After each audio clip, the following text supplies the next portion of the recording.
This event. Thank you for bearing with us as we took a little break. Adam is back from his cruising. How was it? It's good, thank you. It was better than being here anyway. And the football hasn't exactly Rangers weren't exactly great, were they, in the Scottish Cup final? Or they were good, but we didn't get the result. So yes, it wasn't a total loss. I had visions of me missing a treble, but I guess that's the silver lining if anybody's looking for one. Yeah, I'm still thinking about the bad news, I'll be honest. yeah. David Edgar, you haven't left Kilwinner, you haven't left the house probably since that Scottish Cup final, I wouldn't imagine. Nope. How's life been in Howard Hugh's house if he had dogs? It's great, yeah.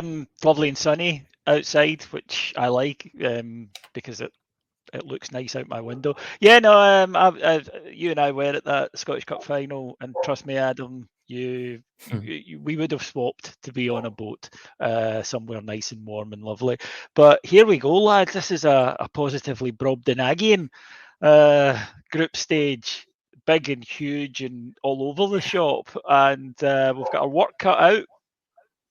We do, and listeners, the Champions League has exploded at this point. This is 1999, 2000, into, well, as David said, quite a bit bigger than it once was. Therefore, so are we. We're going to try and do this in 3 shows rather than try to squeeze stuff into 2. And, well, yeah, let's see how that goes.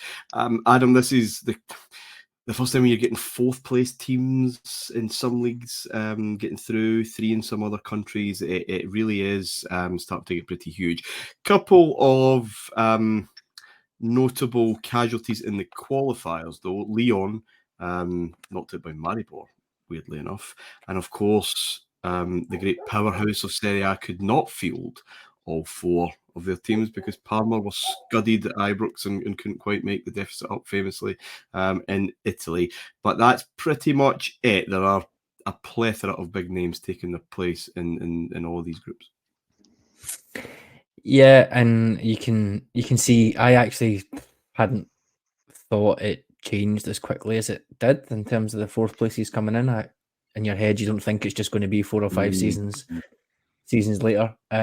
So it was interesting to see. And I mean, we can talk about whether it's people take things literally, don't they, and say it shouldn't be called the Champions League, etc. But when you see some of the teams that are in here, the games that we're going to talk about, it's well worth it for me. I think having it expanded, you want to see the biggest teams here. It doesn't necessarily mean that it needs to be the champion. In fact, as we've said, as a theme throughout this, and probably there's another couple of pertinent examples here, the champions of the league end up having a pretty poor season the year after, so it almost becomes a little bit of a pointless thing. So the best teams, more of the best teams in the continent in the tournament does me just fine. Yeah, because David, we had 6 groups of 4 before, so 24 teams if my arithmetic is correct. We've expanded now to where the World Cup was around that time, 32 teams, 8 groups in a first group stage, and then we're going to go through to that second group phase that we'll talk about next week, I think. But that's an improvement on what we're talking about the last couple of seasons, where you D6 and not all the second place teams were guaranteed, and teams were getting effectively matched on maybe an easier group than an absolute nightmare of a group. There's at least a roundness to this. It might be a bit bloated, but it at least makes sense, I think, to the mind's eye. I'm a great believer in tournaments. Any tournament, any sport, multiples of 8 are the way to go. That always seems, and by that I mean 8, 16, 32, 64, etc., rather than 8 threes or 8 nines or whatever. But I just think that when you have that 2 teams through, there's your last 16, which we have now, obviously, and I think that's a great system. I remember being slightly torn on this subject at the time, where I was a little bit annoyed at the 4 teams from certain leagues, especially with the likes of us having to play a qualifier to get in as the champions of Scotland. I didn't think it was fair. It isn't, but as you get older, you realise life isn't fair, and UEFA don't care, you know, whether. But again, you get the problem of the likes of Parma running into us. Of course, they do change it eventually, not to mean that it's easier for us to get in, but to make sure that Parma don't have the likes don't have to go in to face these rounds, and it saves them all the bother. We'll come across it in later years as well with Everton taking on Villarreal. An English and a Spanish team in a qualifier. That would never happen. I mean, it wouldn't. But yeah, the second group stage, I was excited about because it meant more football, more TV football, more high quality TV football. But I was a little bit, how's this going to work? Because you kind of looked at it and you thought the system had been working pretty well.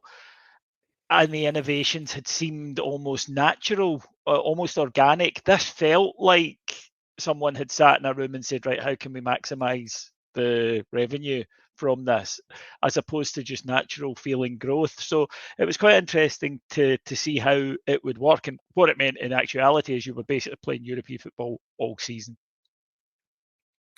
As I said, we will, in my mind, we're going to get into this epic that we've embarked on. Second phase, that didn't work. That was a shambles. We'll talk about it next week. But having done the work for it, oh my goodness, those are proper groups. See, when you just distill, there's still a few, shock names, as we'll talk about in this first group phase this week. But they're tight, they're packed, and it did give a bit of value. But anyway, that's for next week. More teams, Adam, means more new faces, I guess, in the show for us. Let's start with one of our Italian sides. They would win Serie A during the course of this season in, shall we say, dubiously wet circumstances on that final day, and Juventus having the cheek to cry about chicanery and shenanigans.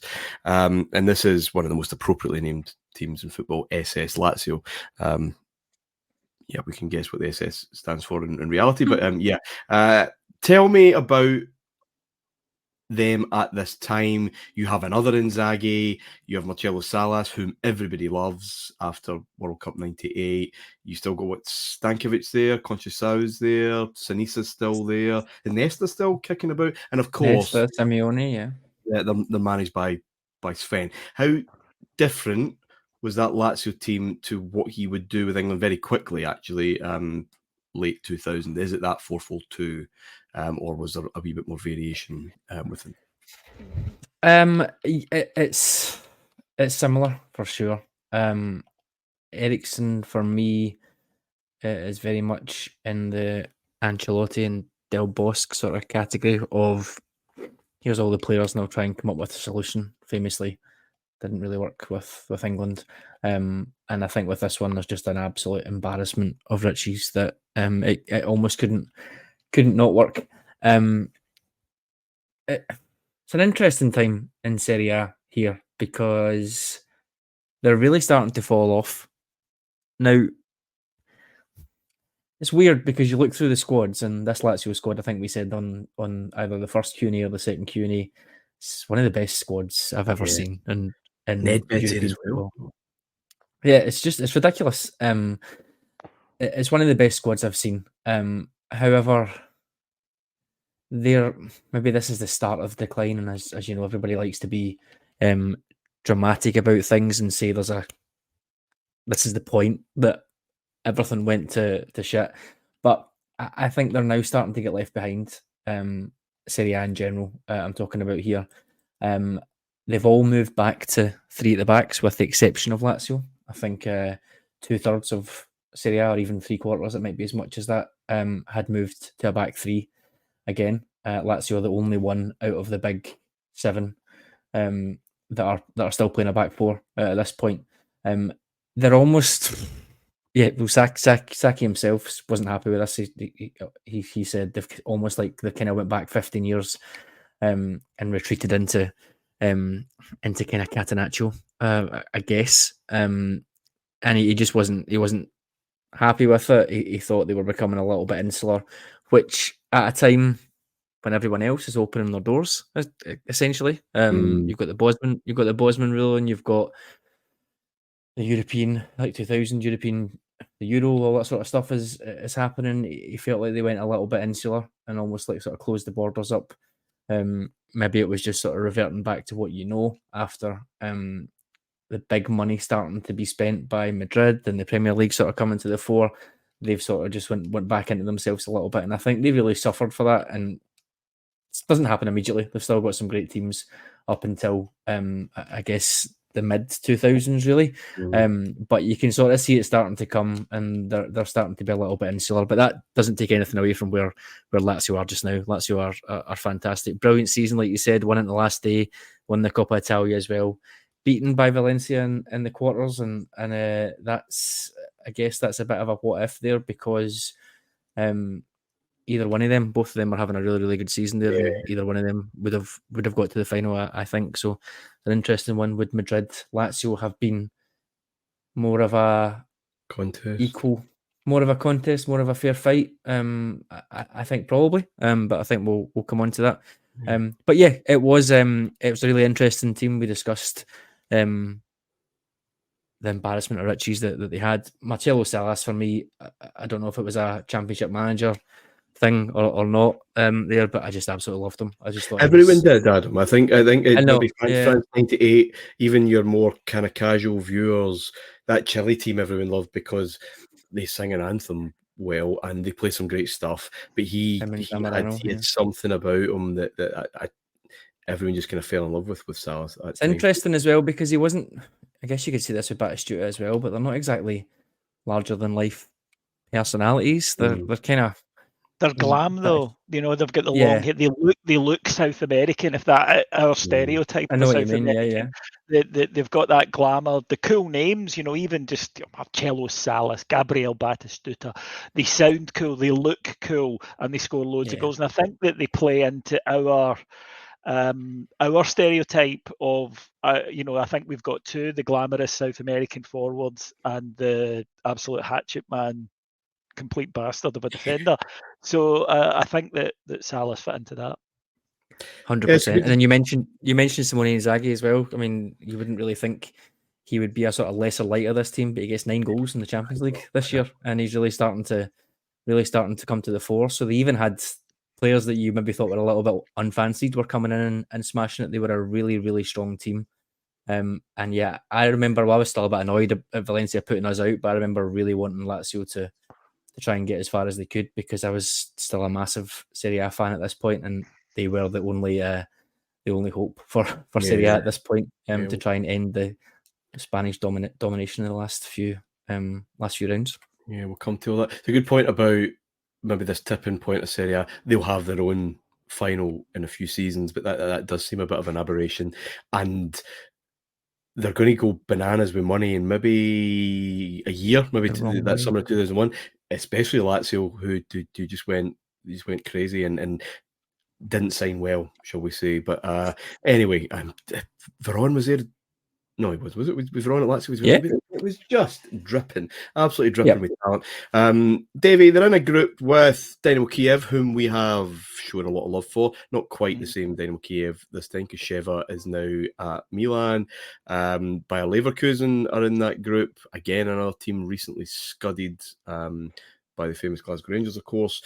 They are warming up, as opposed to their big moment in a couple of seasons. The aforementioned Maribor, lucky to be there. They have the t-shirt and whipping boys. But Lazio crush this group, absolutely crush it. 4 wins, 2 draws, draws bookend on either side, plus 10 goal difference in a 6-game group. They had a lot of fun here. Yeah, they were looking serious contenders, and the squad that they'd built was, first of all, to win the Scudetto. That is, still very, very, very important to Italian teams and manage, even now, to retain the importance of their league title. But after that, it wasn't to just win Scudettos once they'd done it. It was to advance in Europe. And this wasn't new for Lazio. You can go back to the Gascoigne signing and other foreign players that they'd brought in over the years, Boksic and Aaron Vinter, etc. That Lazio had been they had Lotito, the chairman, who was a good old-fashioned Italian head case, and they wanted to really make themselves the sort of next iteration, the next Milan, the next Juventus, and they felt that it was set up for them to do that. That you'll see this season. Actually, you mentioned Sheva; he might have regretted in the final standings that where he ended up. But it was such a talented squad, very well managed. And the thing about Sven, I'm glad we get the chance to go back and go over things because of the sort of tabloid infamy, Sven. You mention him in the UK now, and most people will mention Ulrika Johnson and things like that. He was a tremendous club football manager. I mean, really was, from his time in Sweden through to Benfica, through to Italy. He was a winner, he was a trophy winner. And he had that gift that the winning coach of this entire tournament needed to have as well, which is that ability to marshal these egos in the dressing room. He put together a very fluid side. It was, as Adam mentioned, they're relatively tactically simple. Which you can get away with if you've got the best team. And they all know what they're doing and they all work in sync. And this team certainly did that. Leverkusen were a young side. You were right to point that out. They were growing, they were developing. And they would obviously build up in a few years. But they had some real talent in there, but it was just a little too early for them, I think, in this particular division. What was interesting about Kiev in this group, Martin, was the accumulated know-how. They knew how to do it because they'd been there. They'd 3 or 4 years experience in the Champions League. All of their guys are playing, have got 20, 30 appearances. It makes a huge difference. It really, really does. And that know-how, even when you're maybe not the squad you were, can still, I think, catapult you. It only lasts for maybe a year or two when you've passed your peak, but it still works in this. A season later, you would have absolutely fancied Leverkusen to go past Kiev, but just at the time that the path crossed, Leverkusen had still to quite get up to that level. And although they were coming down, Kiev were still capable of producing that sort of performance. But this was a scoosh, to use a good Scottish word here. Lazio just looked like a side who had real designs on the competition. And I do remember, you guys, well, Adam, you were pretty young, but Martin, you remember there was a lot of talk about them. Even in the UK, people were looking at them because it was just packed with superstars, and people were looking at it and saying, this might be a side to beat. No, absolutely was. They all were. I mean, they were just producing so much glamour around that time. But yep, Lazio went through. Dynamo Kiev just on goal difference, just ahead of Bayer Leverkusen. I think it may have been head-to-head, actually. And Leverkusen would have to make do with the UEFA Cup, which is another new thing this year, that the third place team drops down, as of course we would find out. Group B, possibly the hardest group if it wasn't ours. Barcelona, Fiorentina, Arsenal, and AIK of Sweden. David, I'll talk about Arsenal again before we maybe talk about Fiorentina. Again at Wembley. A good start. They draw in Florence. They beat the Swedes. They draw in the Nou Camp. So all looking good. 2 away games, unbeaten. Barcelona then pummel them at Wembley, and then Batistuta scores from 100 yards, whatever it was, to beat them, and they're kind of spun out. Now things are starting to take shape. Henry's here by now, but another disappointing campaign for Arsenal, who would be the third place team and would reach the UEFA Cup final that they really should have won. They end up losing the Galatasaray penalties, I think. Yeah, they absolutely should have won that particular match. Zero doubts about it. But yeah, I liked Arsenal going into this a lot. And although it was a really difficult group, I have to admit that I thought it would be them and Barcelona coming out of it, because I just thought Arsenal were in such a good groove at the time. There was a hangover from the previous season, Martin. And, how often have we said that sometimes things can get in your head a little bit, and that is kind of what happens to Arsenal. They spoke a lot about not being at Highbury and it not being the players' decision, and Wenger referred to it a lot. And I do sometimes wonder if you can maybe, but build up something in your mind, and it becomes an issue partly because you've thought it into being one. This And office is shite, isn't it? Yeah, this office is shite. The office doesn't have great windows. This is your workplace, and if you keep denigrating it, funnily enough, you maybe not turn up to work in the best mood. Yeah, and I think there was an element of that. I think there was we miss and Highbury was great, right? I still miss Highbury, with the fans right on top of you. But we understand why they moved, basically doubled the capacity of the ground damn near it. And I think at Wembley there was a sense of novelty. Maybe shouldn't have been there this season, but I do think they'd sort of convinced themselves that it was an issue for them. One thing I think was a legit point, and I remember actually England players back in the 70s and 80s saying this, that teams wanted to come and play at Wembley, that they were looking for. It's like the Maracanã or the San Siro. It's one of those stadiums that you're very, very keen to come and play in. And Arsenal felt that the opposition got a boost out of it. Now, when you couple that with Arsenal maybe feeling negative to it, then that possibly was a thing. I think the performances that Barcelona and Fiorentina put there might actually lend a bit of credence to that. What was surprising to me was how poorly Arsenal defended in those matches, Martin. Because if you think of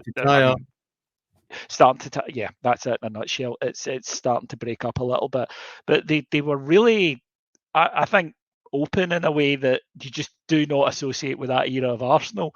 And they were up against tremendous forward lines. That's the case. But I expected a lot more from Arsenal this year. I thought we would see something, and even allowing for that's a tough group, I still thought that they underperformed in this group. Yeah, I would agree. I mean, it is a tough group. Barcelona are ridiculous. I mean, 36 goals across the two group stages.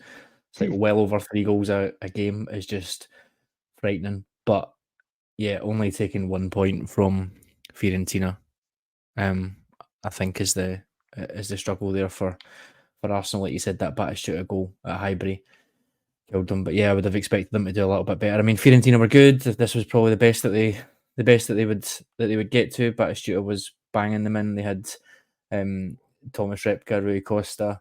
All those type of guys, but yeah, you'd be expecting. What a player Rui Costa was, by the way. Yeah, I would. But at the very least, I'd be expecting Arsenal to get more than 1 point out of 6, I guess, against Fiorentina. So if they'd done that, they'd have been through. But they don't, Adam. We'll just spend a wee bit of time with Fiorentina then, because they're here. They get out.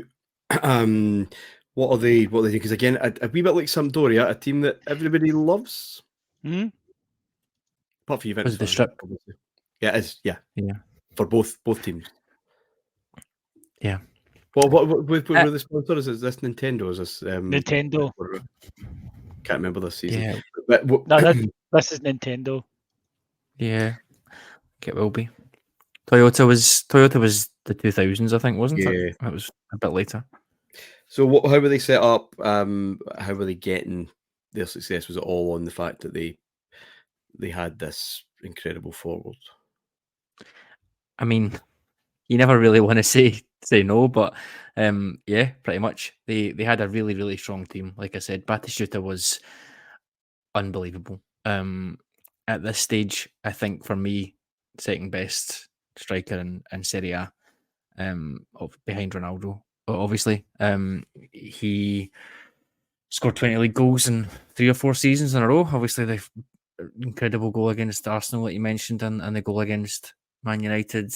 I think he was 3rd in World Player of the Year, 99. Might have been 99 or 2000, can't remember. Yeah, I just thought he was really good, and I think you don't want to say he carried them, because every club round about now seem to have a great striker at this point. We've mentioned a few of them there. You've got Signori, you've got Chiesa. Even if they weren't at good clubs, they had a big striker or a striker that would sort of guarantee them getting a good amount of goals, and I think that was really something that came to the fore with this team. Like I said, they did have some really, really good players. Torricelli's made his way here.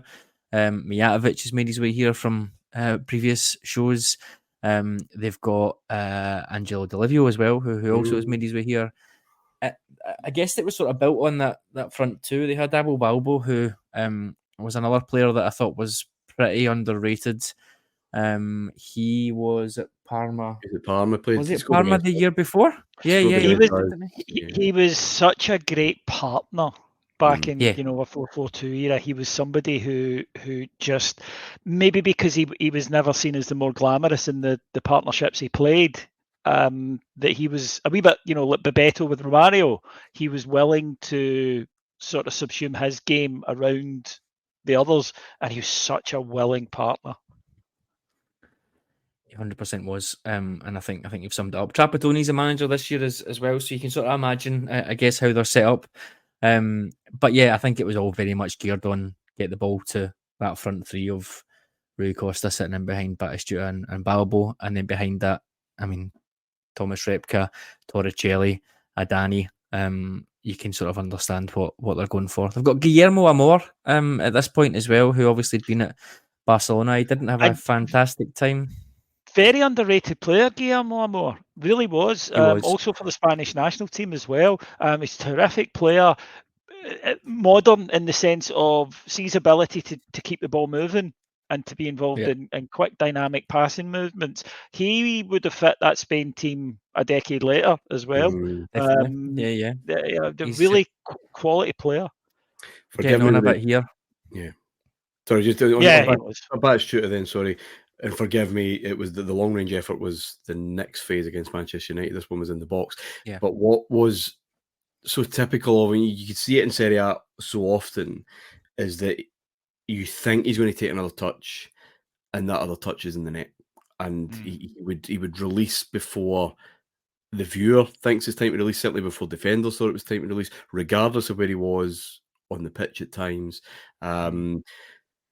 And that kind of explosive thing, I guess, for younger listeners, if Kane at Spurs went through a period of that where he was just shooting from anywhere and they were just getting in and teams just weren't kind of set up. You said at the time he's the second best in Serie A. Adam, David, would you go along with that?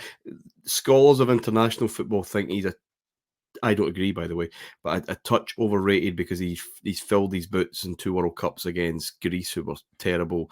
The Reggae Boys of Jamaica with the 2 hat-tricks against them. The rest are kind of penalties, I think, against England, Romania, and maybe a goal against Japan. So his numbers look huge, but maybe battling against an open door. That's padding, yeah.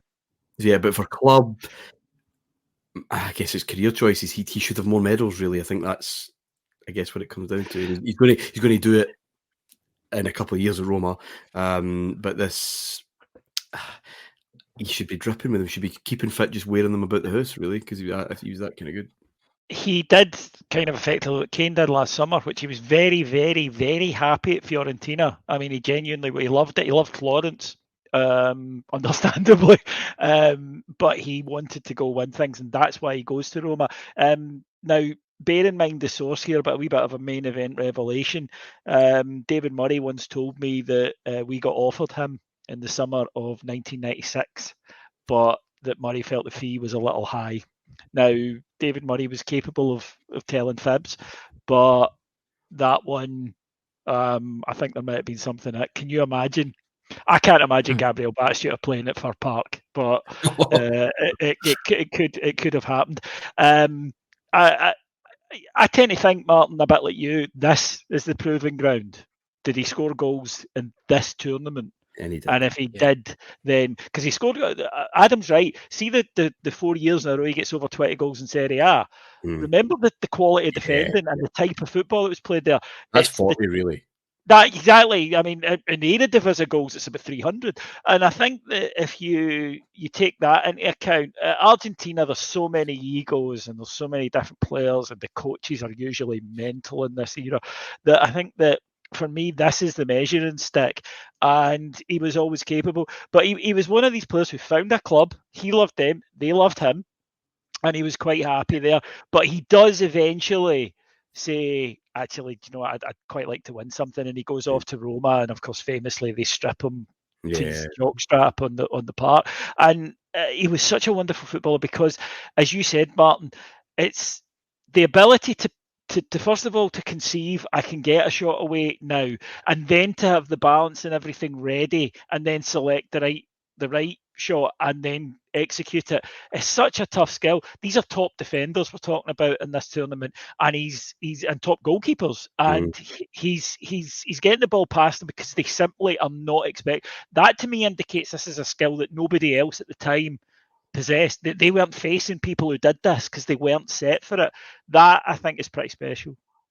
I think he's also, Martin, you'll probably roll your eyes at something like this, but he was quite idealistic, I guess, in the sense that he got to Fiorentina 21-22 in his second season. They got relegated and he decided to stay. It was a kind of an emotional thing, I guess, rather than a going in and chasing money or chasing trophies. And I think that, like David said, they really had a big bond with him. I mean, he's probably their greatest ever player. All the goals to get them back up. Yeah. They have a statue of him. And remember in Florence, there are plenty of statues, but they're generally, but a wee bit more artistic. But I know, Martin, that you hate this, but I think there is a sweetness to it. But I think it's alleviated by the fact that he did then say, lads, I've given you a good run here. And the Fiorentina fans didn't grudge him it the way that they might have done had he buggered off, which the usual move was to bugger off to Juventus. And that would have annoyed them. But I think that they saw why he was doing it and what the outcome was. I think it says a lot, by the way. He goes to Roma, who are not dripping in titles in their history, and he wins one. Yeah, well, I think that probably helps, doesn't it? The fact that I'm going to go because I want to win something, and then you actually win something. I guess there's a vindication there. But you're right; they never really held it against them. And to be honest, I can't really blame them, because if they were going to win it, it was probably the season before. I think they finished third that 98-99 season. It was the Milan Lazio last game thing there where Milan ended up winning under Zaccheroni, which we'll come to. So I think at that point it was this is our sort of closest chance to it, and then you see Lazio and Roma starting to come to the fore a little bit, and it's not unrealistic to think, given the squads that both of them had, that you could be thinking they're going to go and dominate for the 2000s in the way that Juve and Milan have in the 90s. So in a way, you kind of don't blame them. Yeah. We will hold Barcelona chat back for another week or two because our Spanish friends kind of dominated near the end. But like Lazio, they absolutely have a ball, crushing this group to bits. Group C, kind of briefly fly over Adam. Rosenborg still doing things in this Champions League. Group winners, 3 wins, 2 draws, and a defeat in a group with Boavista. Borussia Dortmund and Feyenoord, and it's Borussia Dortmund, of course, as we know, who go into the UEFA Cup in 3rd place, and it's Feyenoord, who we have not spoken about yet on this show, who find themselves progressing. Any quick thoughts on Rosenborg's resilience and the introduction of Feyenoord to this particular party? Yeah, so Rosenborg are, I guess, well known in the 90s, I guess, for the amount of titles that they had. Very much the Bodo Glimt of their generation. They did well there. They never exactly travelled very well. Their individual players didn't have huge amounts of success elsewhere. They certainly came crashing down to earth in the second group phase. I think with 1 point, a draw. I think it was at home to Bayern Munich. Yeah, it's a different possibly. This second group thing is just. It's like now going from the Europa League to the Champions League. I mean, it's just that big a job. But I mean, you can't argue with what they've done here. Again, there's a negative here maybe to the expanded competition, like we said, to get that second group stage excitement. There's a lot of Europa League, UEFA Cup level teams and groups kicking about, so it's that balancing act there. Can understand the allure of it, but you've essentially got a souped up qualifying round to sort of get to the good point. So I can see the criticisms of it. Feyenoord at this point, interesting without being anywhere near what we've seen from, I guess, even PSV and Ajax. You can argue that sums Feyenoord up, to be honest. Very much the third best. They've got Jerzy Dudek at this point. John Dal Thomason is kicking about here, where he has quite a bit of success, certainly compared to Newcastle the couple of seasons before. They've also got a young Thomas Buffel in this tournament, which was very interesting. I had completely forgotten that we signed him from Feyenoord. To be honest, you just think in your head, Belgium, he must have came from Bruges or Anderlecht, but I'd completely forgotten until I had a look earlier on at him. So yeah, there's a few interesting players there. Obviously, Bert Konteman is kicking about this year for one more year.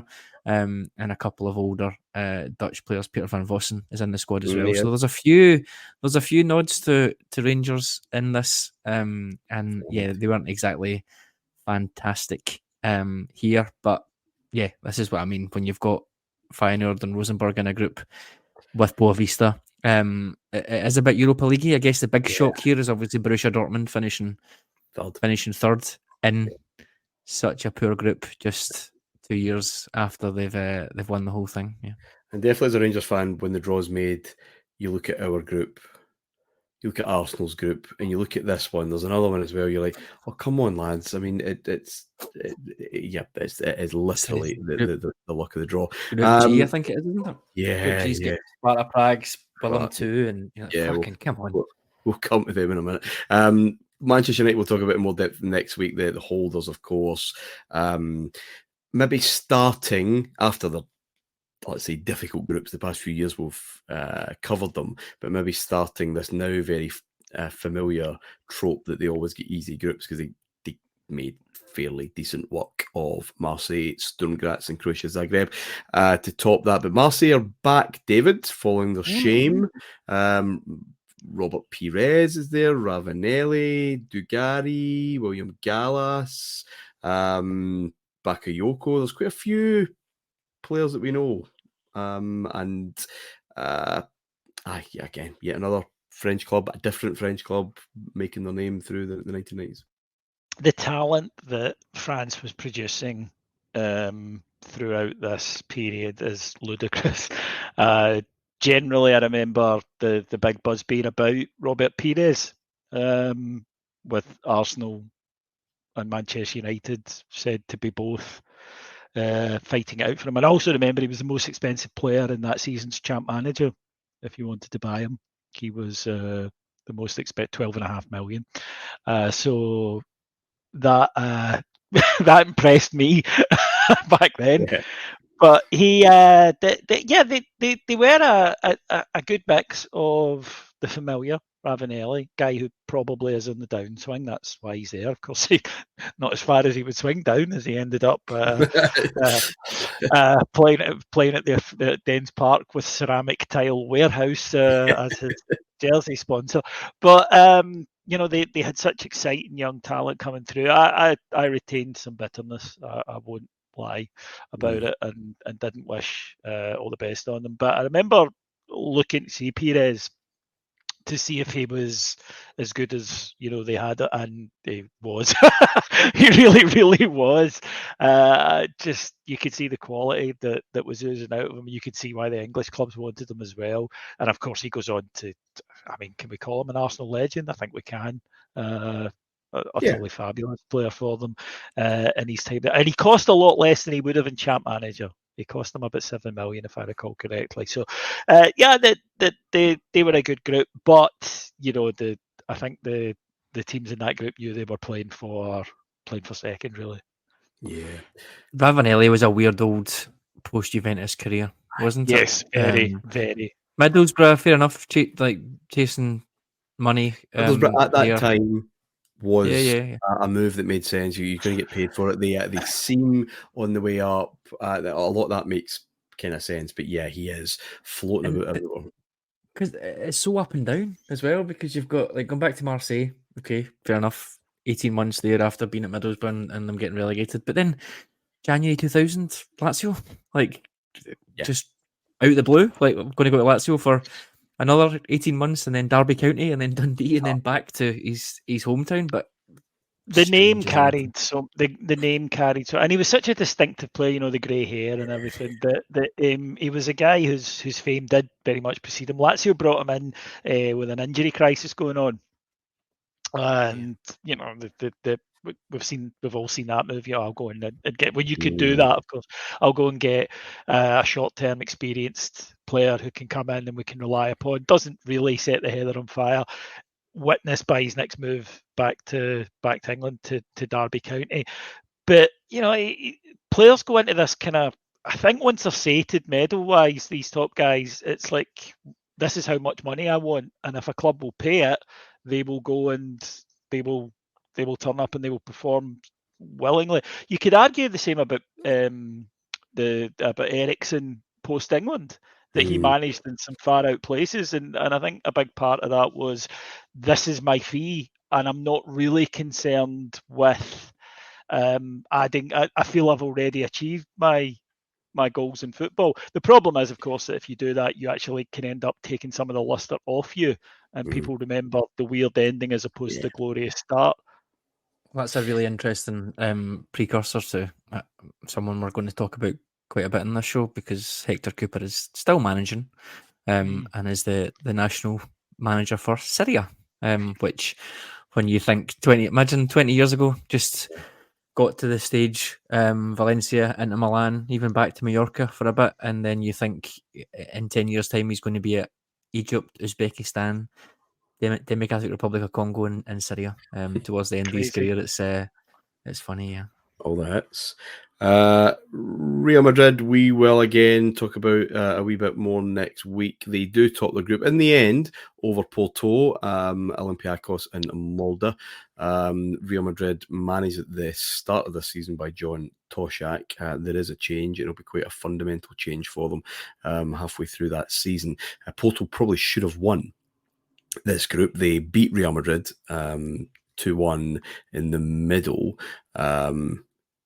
Jardel scoring both goals. It will surprise no one to hear, but they lost in Greece, and Jardel really is kind of firing at this minute in time. Again, we'll revisit that next week. But yeah, Real Madrid through. We'll save Group F for a wee chat at the very end. You mentioned Group G, Adam. Sparta Prague top a group, joint top. I mean, they go through in goal difference ahead of Bordeaux. Spartak Moscow go to the UEFA Cup, and Willem II with 2 points go nowhere. What are Sparta Prague doing here? And Bordeaux. Well, that's the thing. This group is your odds and sods group. This is your remainders. You know, this is your bargain bucket. There's always one where, especially when there's 2 or 3 groups, where they're kind of packed out with quality, and there are in this season, then you usually get one that's, these days it's the one where the games are selected for the 1/4-6 kickoff. This would have been on 1/4-6 a lot, I think. Oh, definitely. Just on that, that's right. How do we get a group like that? Surely, because seeding would really kind of do away with that. But it was seeded. Sparta Prague are number 1 seed. They are in pot 1. They have a higher coefficient than Porto and Fiorentina and Marseille. I guess they've just racked up some Champions League experience, and that's kind of where they are. Bordeaux are in pot 2.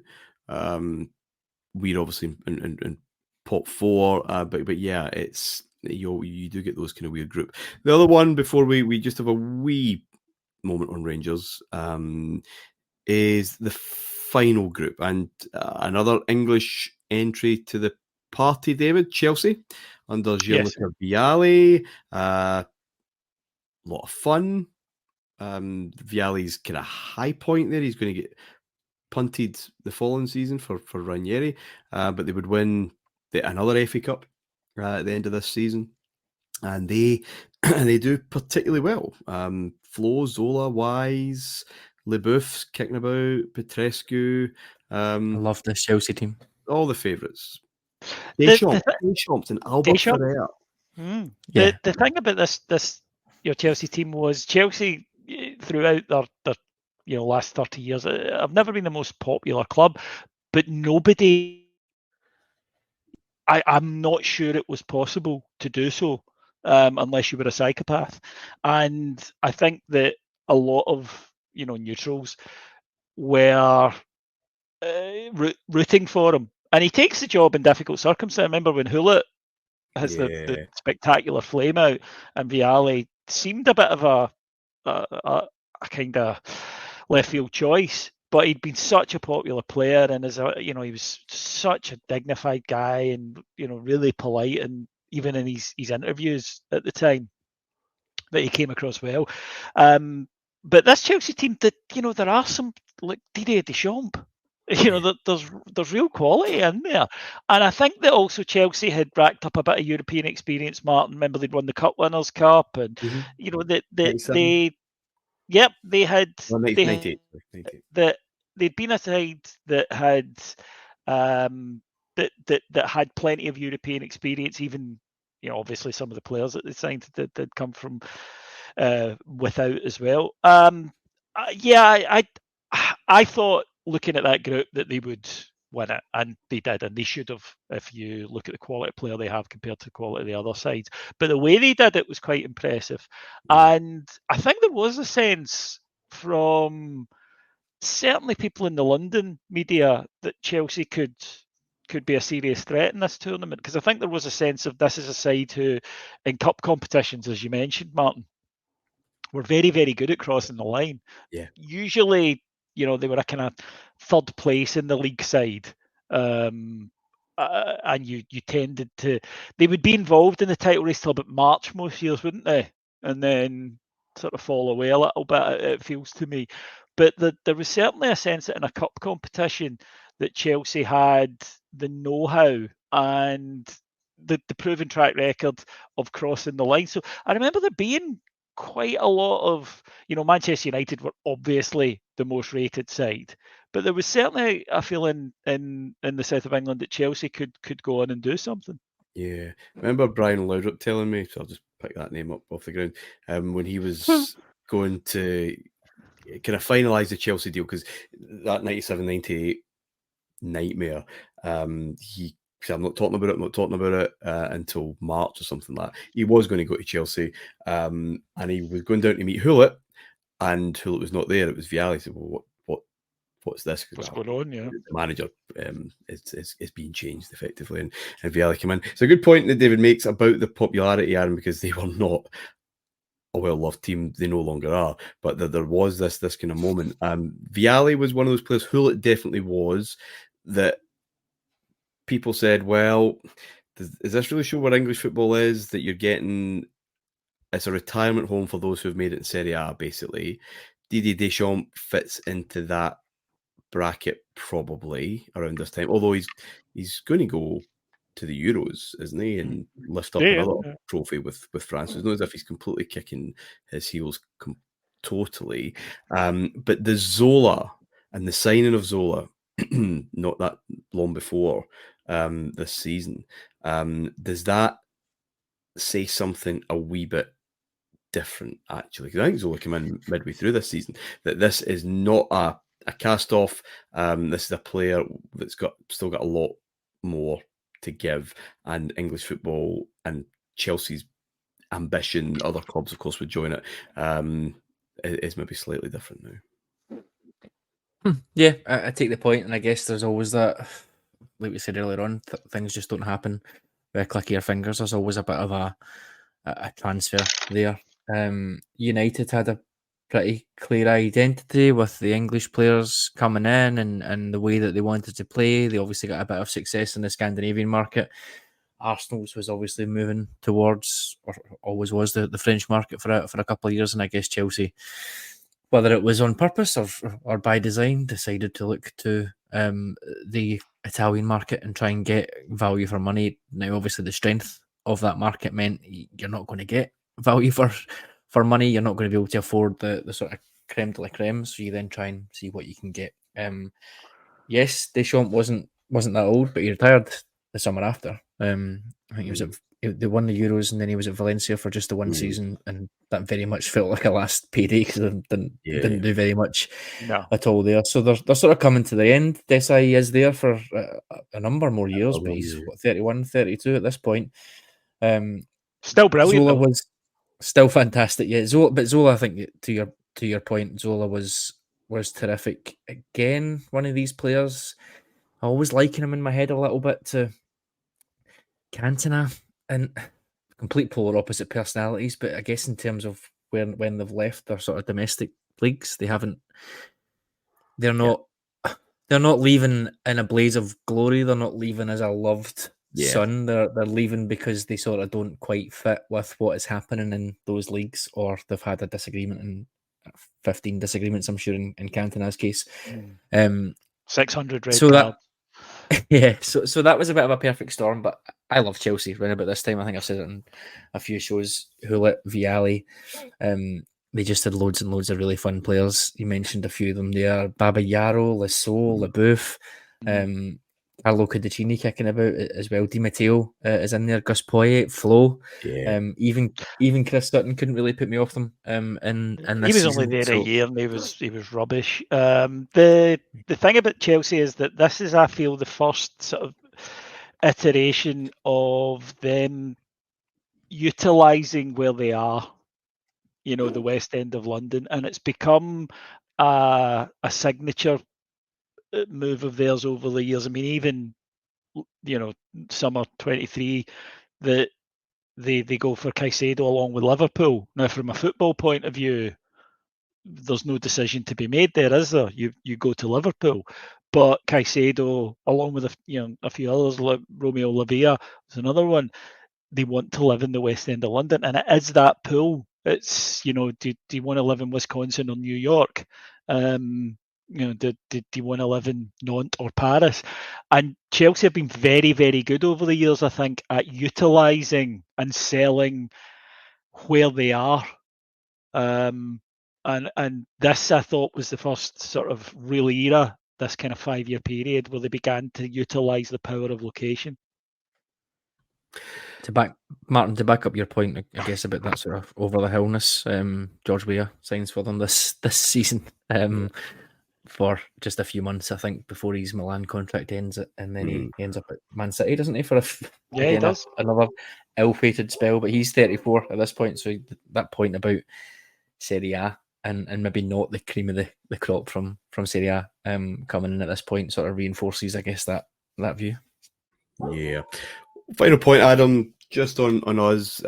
If you want to hear about Rangers' travails in this particular competition, there are plenty of shows in which to do. So I went to 5 of these 6 games that Rangers were involved in. A group, of course, with Bayern Munich, Valencia PSV. Of course, the one I missed was the one in Eindhoven, because of course I did. Ultimately failed.